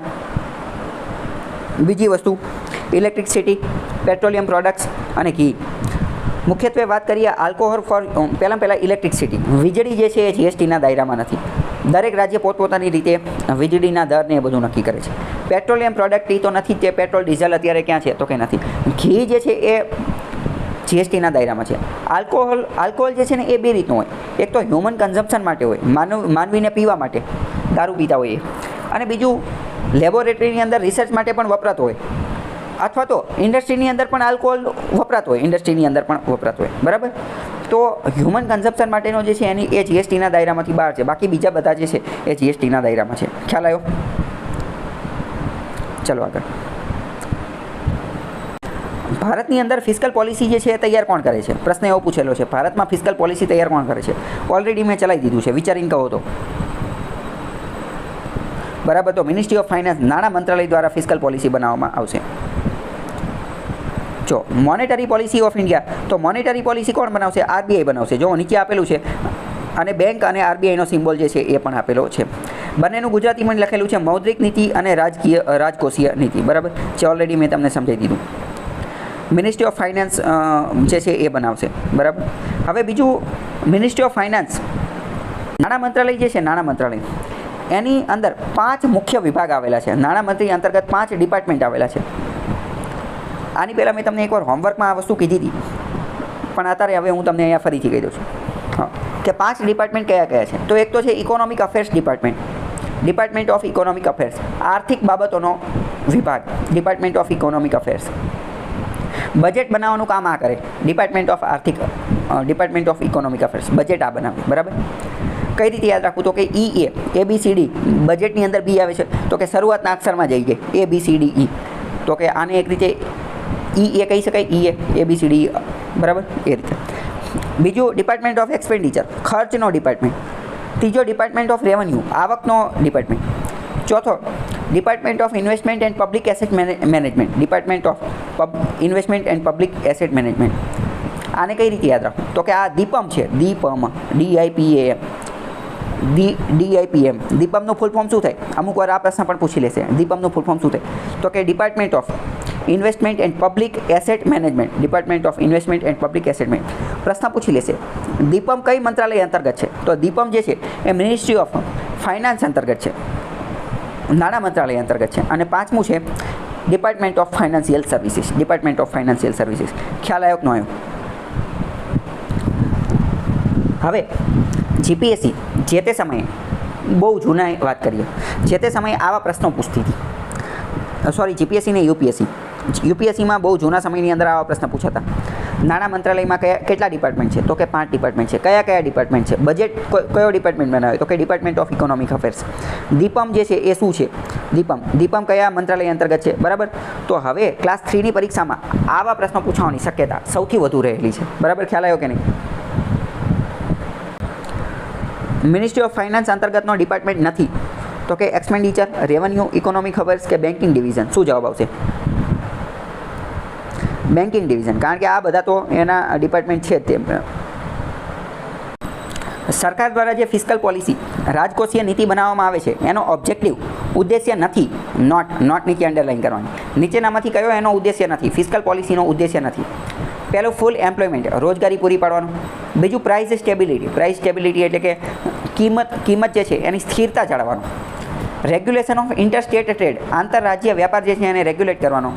અને વેલ્થ અને ઇન્કમ જે છે એને ઇક્વિટેબલ ડિસ્ટ્રીબ્યુશન કરવાનું. વેલ્થ અને ઇન્કમનું યોગ્ય રીતે ડિસ્ટ્રીબ્યુશન, વહેંચણી કરવાનું. તો શું જવાબ આવશે? કહી શકશો તમે? ગમે ત્યારે ફિસ્કલ પોલિસી આવે, એટલે નાણામંત્રીને યાદ કરવાના અને બજેટને યાદ કરવાના. ફિસ્કલ પોલિસી એટલે શું? તો કે બજેટ. ફિસ્કલ પોલિસી એટલે શું? તો કે બજેટ. આપણે વિચારવાનું, બજેટમાં આમાંથી કઈ કઈ વસ્તુને ટાર્ગેટ કરવામાં આવે છે, બરાબર. ચલો, પહેલું સાચું પડશે, ખોટું પડશે? એમ્પ્લોયમેન્ટ. તો કે આ એમ્પ્લોયમેન્ટને તો ટાર્ગેટ કરે છે, તો એ તો સાચું છે. પ્રાઇસ સ્ટેબિલિટી, કિંમત સ્થિર રાખવા માટે ઇન્ફ્લેશનને એ બધાને ડામવાનું કામ કરવામાં આવે છે, તો કે હા, એ કામ કરવામાં આવે છે. ડાયરેક્ટ ચોથું જો, વેલ્થ અને ઇન્કમને ડિસ્ટ્રીબ્યુટ કરવાનું, ઇક્વિટેબલ ડિસ્ટ્રીબ્યુશનનું કામ કરે છે, તો કે હા, કરે જ છે. ઇન્કમ ટેક્સ લગાવે છે, કોર્પોરેટ ટેક્સ લગાવે છે, અમુક વાર વેલ્થ ટેક્સ પણ લગાવી શકે, હજી સુધી લગાવ્યો નથી, બરાબર. તો આ બધું કામ કરે છે. જ્યારે ઇન્ટરસ્ટેટ રેગ્યુલેશન માટેનું બજેટ કંઈ કામ કરતું નથી, ફિસ્કલ પોલિસીને એને કંઈ લેવા દેવા નથી. A, B અને D સાચા છે, જ્યારે C ખોટું છે. ખ્યાલ આવ્યો? ફિસ્કલ પોલિસી જે છે એ કોની સાથે સંબંધિત છે? તો કે volume of currency that banks put in economic system, એટલે કે બેંક દ્વારા જે કરન્સી જે છે એને ઇકોનોમિક સિસ્ટમમાં મૂકવામાં આવી. પહેલાં તમે વિચારો, એ સાચું હશે, ખોટું હશે? ફિસ્કલને બેંકરે કંઈ લેવા દેવા જ નથી. હવે અહીંયા તમે સમજી શકો છો કીવર્ડનો કેટલો મહત્વ છે. કીવર્ડનો ખાલી તમે કોઈને એટલું કહી દો કે ફિસ્કલ પોલિસી, ખાલી 3 શબ્દ તમે એને કહી દો કે ફિસ્કલ પોલિસી એટલે શું? તો કે બજેટ. ફિસ્કલ પોલિસી F છે એટલે કે ફાઇનાન્સ મિનિસ્ટર, નાણામંત્રી. ખાલી 3 શબ્દ યાદ રાખજે. ગમે ત્યારે ફિસ્કલ પોલિસી આવે એટલે કે નાણામંત્રીને યાદ કરજે અને બજેટને યાદ કરજે. ખાલી આટલું કરજે, બીજું કાંઈ કરતો નહીં. તો ખાલી આટલું વસ્તુ વિચારીને કહી દે કે પહેલું ખોટું છે. કેમ? કારણ કે નાણામંત્રીને બેંકને કંઈ લેવા દેવા નથી. બીજું જો, the policy regarding taxation and government expenditure, taxation સાથે સંબંધિત પોલિસી અને ગવર્મેન્ટ એક્સપેન્ડિચર, સરકારી ખર્ચ સાથે. ત્રીજું શું કહે છે? સ્ટોક માર્કેટને રેગ્યુલેશન કરવા માટેનું, તો કે ખોટું છે. IMFને એને કંઈ લેવા દેવા નથી, બીજું સાચું છે. ખ્યાલ આવ્યો? હવે તમે સમજી શકો છો કે કીવર્ડનું કેટલું મહત્વ છે. કીવર્ડ એસોસિએશનથી કેટલા આન્સર સોલ્વ થાય છે અને એનું કેટલું મહત્વ છે. અને એટલે તમે અમુક વાર જોતા હશો કે અમુક કીવર્ડ સમજવા માટે આપણે કેટલી મહેનત કરીએ છીએ અને કેટલો ટાઈમ પાસ કરીએ છીએ, બરાબર, કે એક જ કીવર્ડ માટે ઘણી બધી 10 20 25 મિનિટ અડધી કલાક જે છે એ એક કીવર્ડ હું તમને સમજાવું છું. એ એટલા માટે કારણ કે એ એક કીવર્ડ ઉપર મહેનત કરી લીધી હશે અને એક જો મગજમાં ફિટ કરી દીધો હશે ને તો એના આધારિત કોઈ પણ પ્રશ્ન આવશે આપણે ડીલ કરી લઈશું. આગળ જો ફિસ્કલ પોલિસીનો ભાગ કયો છે? 4 આપેલા છે. ફિસ્કલ પોલિસીનો ભાગ કયો છે? પ્રોડક્શન પોલિસી એટલે કે ઉત્પાદન કઈ રીતે કરવાનું છે, પ્રોડક્શન કઈ રીતે કરવાનું છે, ટેક્સ પોલિસી, ફોરેન પોલિસી અને ઇન્ટરેસ્ટ રેટ પોલિસી. શું જવાબ આવશે? ટેક્સ પોલિસી આવશે. ટેક્સ પોલિસી, બરાબર. પ્રોડક્શન પોલિસી નહીં આવે. પ્રોડક્શન પોલિસી એ તો કોણ કામ ધંધો કરશે? એ તો આપણે આ ઇન્ડસ્ટ્રીયલ પોલિસી જે બનાવવામાં આવશે, ઇન્ડસ્ટ્રીયલ પોલિસી સૌથી પહેલી 1948માં બનાવેલી હતી, એ આનો કામ ધંધો કરશે. ફોરેન પોલિસી તો ફોરેન મિનિસ્ટ્રી એનું કામ કરશે, બરાબર. ફિસ્કલ પોલિસીમાં કોણ છે? ફિસ્કલ પોલિસીમાં ફાઇનાન્સ મિનિસ્ટર, નાણામંત્રી છે. ફાઇનાન્સ સાથે જોડાયેલું એક જ ઓપ્શન છે. Interest rate policy, interest rate policy કોણ નક્કી કરશે? Monetary policy committee. નાણાકીય આજે મોનેટરી પોલિસી કમિટી આરબીઆઈ નક્કી કરશે કે બેંક રેટ કેટલો રાખવાનો, રેપો રેટ કેટલો રાખવાનો, રિવર્સ રેપો રેટ કેટલો રાખવાનો, બરાબર. આમાં જવાબ આવશે આ ટેક્સ પોલિસી. આગળનો પ્રશ્ન જુઓ.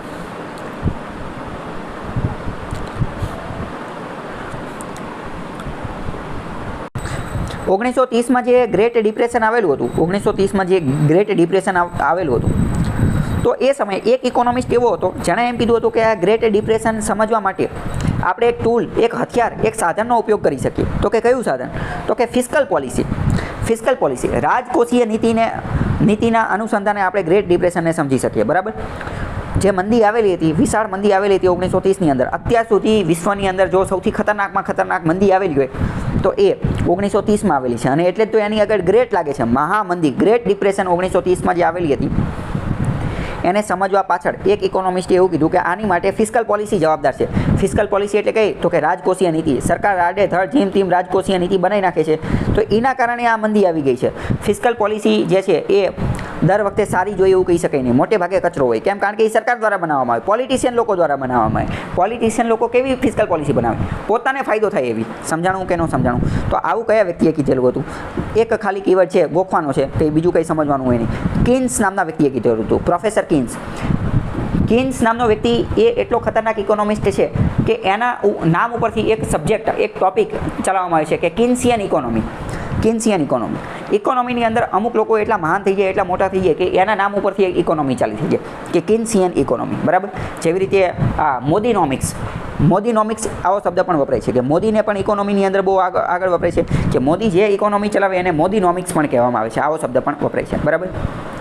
ચલો,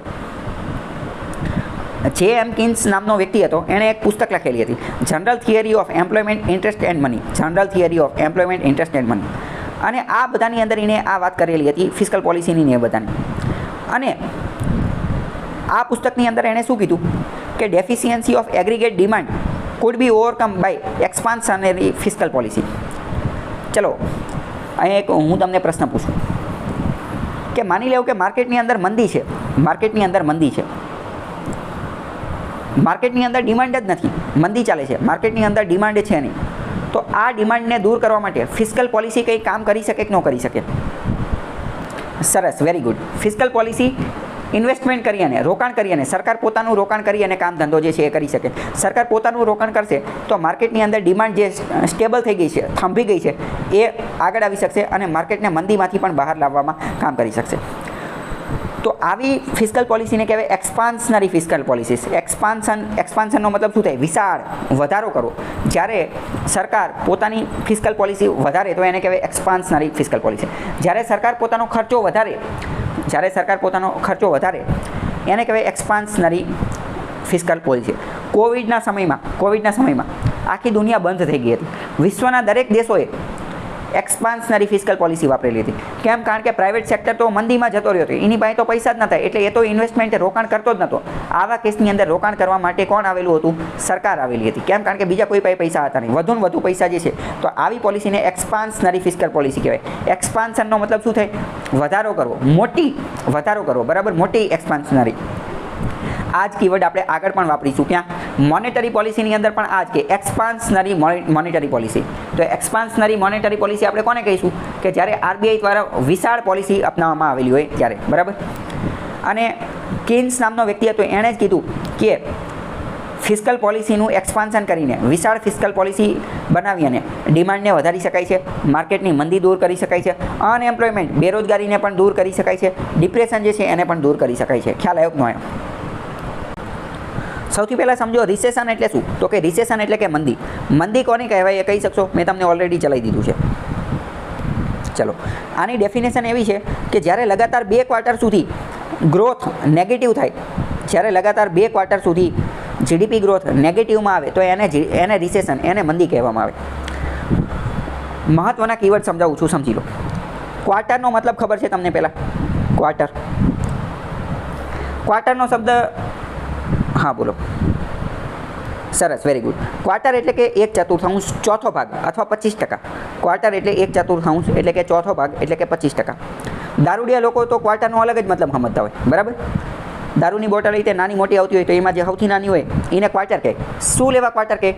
કારણ કે એ 1/4 ચોથો ભાગ છે એટલે, બરાબર, 25% છે એ. હવે ક્વાર્ટર એટલે ચોથો ભાગ. તો એક વર્ષની અંદર કેટલા ક્વાર્ટર આવે એ કહી શકશો તમે? 12 મહિના આવે તો એક વર્ષની અંદર કેટલા ક્વાર્ટર આવે?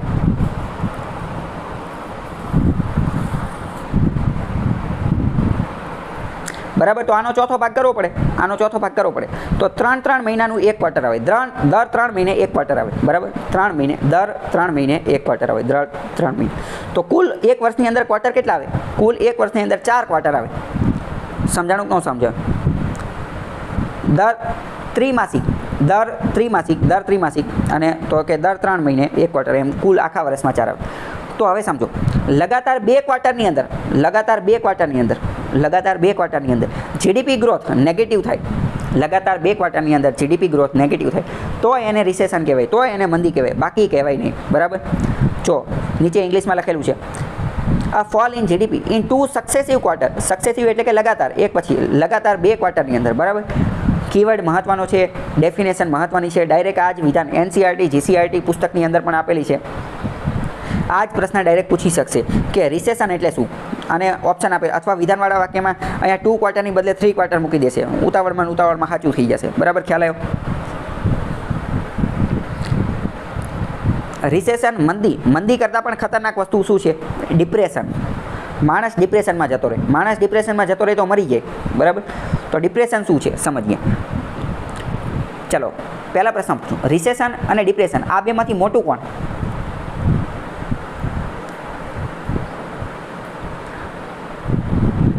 ડિપ્રેશન મોટું, બરાબર? પહેલાં રિસેશન આવશે કે પહેલાં ડિપ્રેશન આવશે? પહેલાં રિસેશન આવશે, બરાબર? હવે આ જે ડિપ્રેશન જે છે એ શું છે એ સમજીએ આપણે. ડિપ્રેશન ક્યારે ગણવાનું? પેજ નંબર 58માં આવી જાઓ. ડિપ્રેશન જ્યારે 2 વસ્તુ જોવા મળે ને ત્યારે ડિપ્રેશન ગણવાનું. લગાતાર 3 વર્ષ સુધી જીડીપી કોન્ટ્રાડિક્ટ થાય, લગાતાર 3 વર્ષ સુધી જીડીપી ખાડામાં જાય, લગાતાર 3 વર્ષ સુધી જીડીપીમાં ઘટાડો થાય તો ડિપ્રેશન ગણવાનું. અને જીડીપી 10% કરતાં ઘટી જાય, એને જે છે એને આપણે ડિપ્રેશન ગણવાનું, બરાબર? સમજો, આ બધા કીવર્ડ ખાસ યાદ રાખવાના. રિસેશનમાં કયો કીવર્ડ હતો કે લગાતાર 2 ક્વાર્ટર સુધી જીડીપી ગ્રોથ ડાઉનમાં જાય તો એવી રીતે ડિપ્રેશનમાં શું છે? ડિપ્રેશનમાં 2 વસ્તુ, 2 ફીચર, 2 લક્ષણો, 2 કેરેક્ટરિસ્ટિક, 2 લાક્ષણિકતા યાદ રાખવાનું કે જીડીપીમાં 10% કરતાં વધુનો ઘટાડો થઈ જાય, જીડીપીમાં 10% કરતાં વધુનો ઘટાડો. અને જીડીપી લગાતાર 3 વર્ષથી ખાડામાં હોય, જીડીપી લગાતાર 3 વર્ષ સુધી ડાઉન જાય, બરાબર? જો બાજુમાં ગ્રાફ પણ આપેલો છે. સમજાણું કે ન સમજાણું? હા, તો સમજો કે 10% જીડીપીમાં ડાઉનફોલ થઈ જવું એટલે બહુ મોટી વાત કહેવાય. અત્યાર સુધીમાં વિશ્વની સૌથી મોટું ડિપ્રેશન જે છે 1929-30ની અંદર આવેલું હતું, જે ઓલરેડી મેં તમને સમજાવેલું. આગળ જો ડિપ્રેશન એટલે હવે ખ્યાલ આવી ગયો કે નહીં? હવે આપણા પ્રશ્નની અંદર આવી જાઓ પેજ નંબર 54માં. બૂમ કોને ગણવાનું, રિસેશન કોને ગણવાનું, ડિપ્રેશન કોને ગણવાનું અને રિકવરી કોને ગણવાનું? આપણે સૌથી પહેલાં રિસેશન અને ડિપ્રેશન સમજી રહ્યા છીએ, તો પહેલાં એ સમજીએ. તો કે રિસેશન એટલે શું? પહેલાં તો આ બધાને તમે ક્રમમાં ગોઠવી શકશો, તમે જાતે ગોઠવવાની કોશિશ કરો તો. જવાબ જે છે એ પહેલાંનો પહેલો, બીજાનો બીજો, ત્રીજાનો ત્રીજો, ચોથાનો ચોથો, એવી રીતે છે, બરાબર? પહેલું બૂમ. બૂમ એટલે શું થાય? તો કે માર્કેટ તેજીમાં હશે, પૈસા જ પૈસા. બૂમ, તેજીમાં હશે માર્કેટ. તો તેજીમાં હોય તો શું થાય? બિઝનેસ એક્ટિવિટી હાઈ હોય, બિઝનેસ એક્ટિવિટી હાઈ હોય તો જ તે બૂમ કહેવાય ને. બિઝનેસ એક્ટિવિટી હાઈ છે. બિઝનેસ એક્ટિવિટી હાઈ હશે તો ઇન્કમ કેવી હશે? ઇન્કમ પણ હાઈ હશે, વધુને વધુ ઇન્કમ મળશે. આઉટપુટ કેવું હશે? તો કે આઉટપુટ પણ હાઈ હશે. અને એમ્પ્લોયમેન્ટ કેવું હશે? એમ્પ્લોયમેન્ટ પણ હાઈ હશે. એટલે કે એમ્પ્લોયમેન્ટ કેવું હશે? અથવા તો એમ્પ્લોયમેન્ટ એટલે કે રોજગારી પણ સારી હશે. રોજગારી ખરાબ હશે તો એને અનએમ્પ્લોયમેન્ટ કહેવામાં આવે, બેરોજગારી કહેવામાં આવે. સમજાણું? ફરીથી સમજો, આ એક મહત્ત્વનો ટોપિક છે. કીવર્ડથી સમજો, દિમાગથી સમજો. બૂમ એટલે શું? તો કે માર્કેટમાં તેજી. માર્કેટમાં તેજી હશે તો શું થશે? બિઝનેસ એક્ટિવિટી કેવી હશે? વધુ હશે.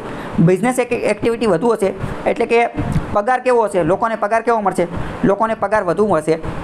કેમ? કારણ કે પ્રોડક્શન વધુ થશે એટલે. પ્રોડક્શન વધુ થશે, પગાર વધુ હશે તો લોકોની આવક, ઇન્કમ કેવી હશે? એ પણ વધારે હશે. પ્રોડક્શન વધુ થશે તો આઉટપુટ પણ વધુ હશે.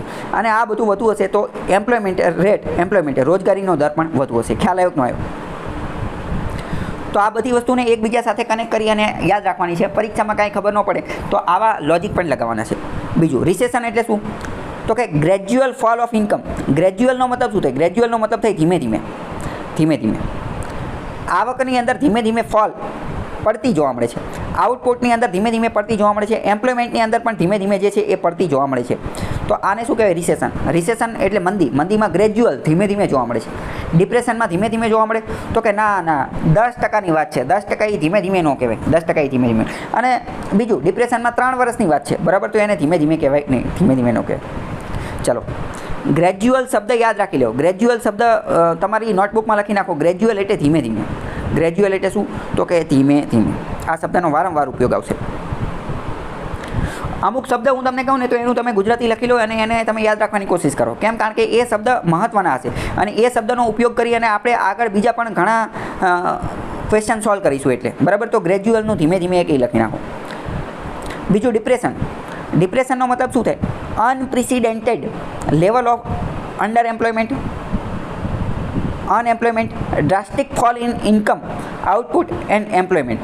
ડ્રાસ્ટિક ફોલનો મતલબ શું થાય? ડ્રાસ્ટિકનો મતલબ તાત્કાલિક અથવા જોરદાર ફોલ આવી ગયો છે ઇન્કમની અંદર, આઉટપુટની અંદર અને એમ્પ્લોયમેન્ટની અંદર, બરાબર? તો રિસેશન આપણી વ્યાખ્યા હારે મેચ થાય છે તો કે હા, ડ્રાસ્ટિક ફોલ જોવા મળે છે. Drastic fall.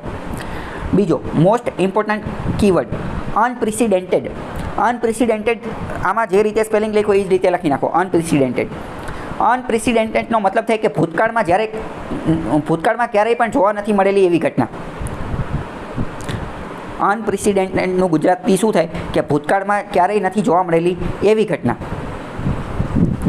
અનપ્રેસિડેન્ટ એટલે ભૂતકાળમાં ક્યારેય નથી જોવા મળેલી એવી ઘટના. અનપ્રેસિડેન્ટની અંદરથી અન કાઢી નાખો તો વધે પ્રિસિડેન્ટ. PRECEDENT. પ્રિસિડેન્ટ શબ્દ પણ લખી નાખો. પ્રિસિડેન્ટ એટલે કે ભૂતકાળમાં થયેલી કોઈ ઘટના. અથવા ચલો હું ઉદાહરણ દ્વારા સમજાવું. પ્રિસિડેન્ટ એટલે શું? હું એક ગામમાં નોકરી કરું છું, બરાબર? હવે માની લો કે આ ગામની અંદર આ ગામ માથાભારે છે. માથાભારે એટલે બહુ ખતરનાક રાજનીતિક વગ ધરાવતું ગામ છે. હાલતા ચાલતા લોકો જે છે એ ખોટી ફરિયાદો લઈને આવે અથવા ખોટા બેનિફિશરી લઈને આવે અને હાલતા ચાલતા જે છે એ રાજનેતાને ફોન કરાવે, MP ને ફોન કરે, MLA ને ફોન કરાવે, સાહેબ અમારું આ કામ કરી દેવાનું, ઓલું કામ કરી દેવાનું, બરાબર? મારું આવું ગામ છે, માથાભારે છે, આવું ગામ છે. આવા ગામથી તમે કંટાળશો કે નહીં કંટાળો? ઓબ્વિયસલી કોઈ પણ વ્યક્તિ કંટાળશે. હવે એ વ્યક્તિ શું વિચારશે કે નોકરી તો આટલી મહેનત પછી મેળવી છે તો કંઈક તો કરવું જ પડશે. એક કામ કરું કે આને હું એક ચેલેન્જ તરીકે લઉં કે હાલો માથાભારે ગામ છે તો આપણે આને પણ હેન્ડલ કરીએ, આને પણ ડીલ કરીએ. શું કરશે? એ એવું વિચારશે કે હું એક એવું એક્ઝામ્પલ સેટ કરી નાખું કે લોકો જે છે ને એ થરથર કાપે. લોકો શું કરે? થરથર કાપે. આવે જ નહીં, આવી બધી આડી વસ્તુ લાવે જ નહીં. તો એ શું કરશે? ગામમાં ધાક બનાવશે. ધાક કેવી રીતે બનાવી શકે? ગમે એ રીતે બનાવી શકે. તલાટી હોય, બરાબર? તો માની લો કે બોડીને સસ્પેન્ડ કરાવી નાખે, સરપંચને સસ્પેન્ડ કરાવી નાખે, મેમ્બરને સસ્પેન્ડ કરાવી નાખે, બરાબર? એના ઘણા બધા રસ્તા હોય, પંચાયત એક્ટની અંદર આપેલું હોય. અથવા માની લો કે દબાણનો પ્રશ્ન સળગાવે. દબાણનો પ્રશ્ન આની પહેલાં મેં તમને કીધેલું હતું કે દબાણ બહુ ખતરનાક વસ્તુ છે. દબાણે તો સુપ્રીમ કોર્ટમાં ઘણા બધા ચુકાદા આપી દીધેલા છે. તો દબાણના પ્રશ્ન સળગાવે. માની લો કે કોઈ બહુ મોટી ઘટના બનાવી દે, બહુ મોટી વસ્તુ સળગાવે અને પોલીસને બોલાવે, પોલીસની આખી ટીમ બોલાવે, બરાબર, અને કોઈની ધરપકડ કરી દે કે પોલીસને બોલાવે કે આવું કંઈ કરે, તો આ શું થયું? આ વસ્તુને આપણે એવું કહી શકીએ કે એણે એક પ્રેસિડેન્ટ સેટ કરી દીધી. પ્રેસિડેન્ટ એટલે કે એક ઉદાહરણ સેટ કરી દીધું, એક ઉદાહરણ સેટ કરી દીધું કે હવે એકવાર એણે આ પ્રકારનું પ્રેસિડેન્ટ, આ પ્રકારનું ઉદાહરણ સેટ કરી દીધું, હવે એની ગામમાં ધાક બની ગઈ, હવે લોકો એનું નામ લેશે નહીં, બરાબર. તો પ્રેસિડેન્ટ એટલે પ્રેસિડેન્ટને આપણે એવું કહી શકાય કે એક રીતે ભવિષ્ય માટે ઉદાહરણ સેટ કરી દીધું, ભવિષ્ય માટે. સુપ્રીમ કોર્ટ પણ વારંવાર આવું જે છે એ કરતું હોય છે. સુપ્રીમ કોર્ટ પણ અમુક પ્રકારના લેન્ડમાર્ક જજમેન્ટ દ્વારા કેવું પ્રેસિડેન્ટ ઉદાહરણ સેટ કરે. ખ્યાલ આવ્યો કે ન આવ્યો? તો અનપ્રેસિડેન્ટ અને પ્રેસિડેન્ટ આ શબ્દ બંને જે છે એ યાદ રાખી લો અને એનો ઉપયોગ કરજો. ખ્યાલ આવ્યો? આગળ રિકવરીનો મતલબ તો શું થાય કે રિકવર થવું. પેશન્ટ રિકવર થતો હોય, બરાબર, પેશન્ટ ગંભીર બીમારીમાં હોય એમાંથી ધીમે ધીમે રિકવર થતો હોય, તો એવી જ રીતે આપણે રિસેશન અને ડિપ્રેશન એમાંથી પણ આપણે રિકવર થતા હોય. તો કે steady rise in the general level of price, income, output and employment. ઇન્કમની અંદર વધારો થાય, આઉટપુટમાં વધારો થાય અને એમ્પ્લોયમેન્ટની અંદર વધારો થાય, તો આને આપણે રિકવરી કહીશું. ખ્યાલ આવ્યો કે ન આવ્યો? કંઈ ડાઉટ હોય આમાં તો પૂછી લો.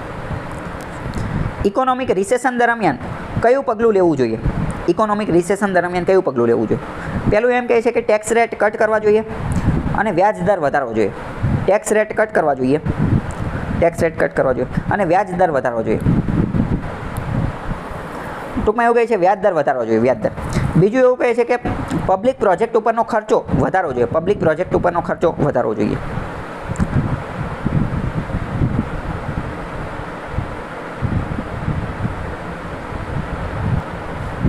બરાબર, કે લોન તો ઇન્ટરેસ્ટ રેટ તો વધારાય નહીં, પહેલું તો ખોટું છે. વ્યાજ વધારશે તો કોઈ લોન જ નહીં લે. જવાબ શું છે? જવાબ આવશે આનો બી. સરકારે વધુ ને વધુ ખર્ચો કરવો જોઈએ.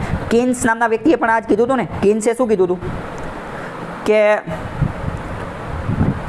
રિસેશન ચાલી રહ્યું છે, તો આવા કેસની અંદર સરકાર ફિસ્કલ પોલિસીને શું કરશે? એક્સપાન્શનરી ફિસ્કલ પોલિસીનો એક્સપાન્શન વધારો કરશે અને પબ્લિક પ્રોજેક્ટ ઉપર ખર્ચો વધારશે.